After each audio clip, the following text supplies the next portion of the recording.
మన ప్రభువును రక్షకుడునైన యేసుక్రీస్తు వారి శ్రేష్టమైన నామంలో అందరికీ వందనములు. రోజుకు ఒక మిషనరీ జీవిత చరిత్రలో ఈరోజు మనం చూడబోచున్న మిషనరీ మేరీ మెక్లీన్.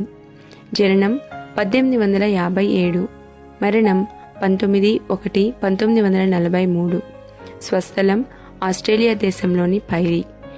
దర్శన స్థలము భారతదేశం. మేరీ మెక్లీన్ భారతదేశంలో సేవ చేసిన ఆస్ట్రేలియా ప్రెస్బిటేరియన్ మిషనరీ. ఆమె 1857 సంవత్సరంలో నీల్ మెక్లీన్ మరియు ఫ్లోరా కాంపెల్ దంపతులకు జన్మించారు. ఆమె తండ్రి వ్యవసాయం చేస్తున్న బెరీ అనే చిన్న గ్రామంలో ఆమె నివసించేవారు. మేరీ ఒక నిజమైన క్రైస్తవురాలు.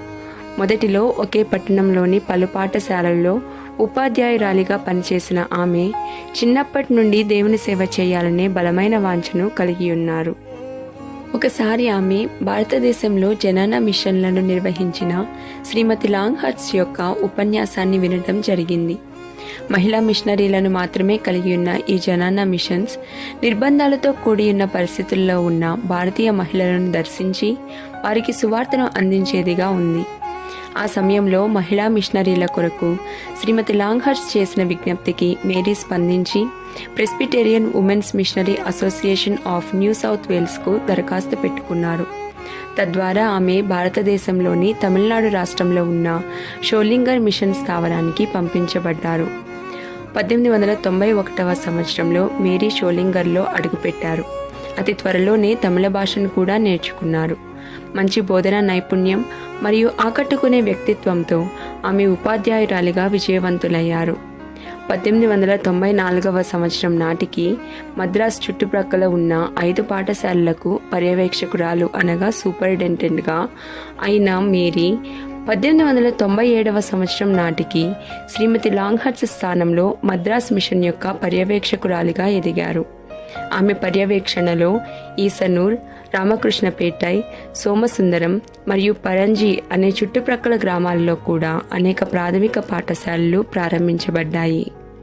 35 సంవత్సరాల పాటు భారతదేశ ప్రజలకు నిస్వార్థంగా సేవలందించిన మేరీ తన సేవల ద్వారా ఎంతోమంది స్త్రీలను క్రీస్తు వద్దకు నడిపించారు.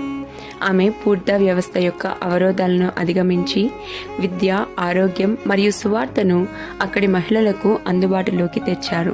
మరి ముఖ్యంగా సతీ సహగమనం వంటి భయంకరమైన మూఢాచారాల నుండి వితంతువులను రక్షించుటకు ఆమె ఎంతో కృషి చేశారు.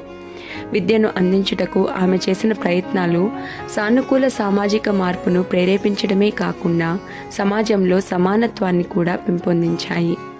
పదవీ విరమణ తరువాత తన ఉపన్యాసాల ద్వారా మహిళలను మిషనరీ సేవ కొరకే ప్రోత్సహిస్తూ ఆమె పలు దేశములకు పర్యటించారు.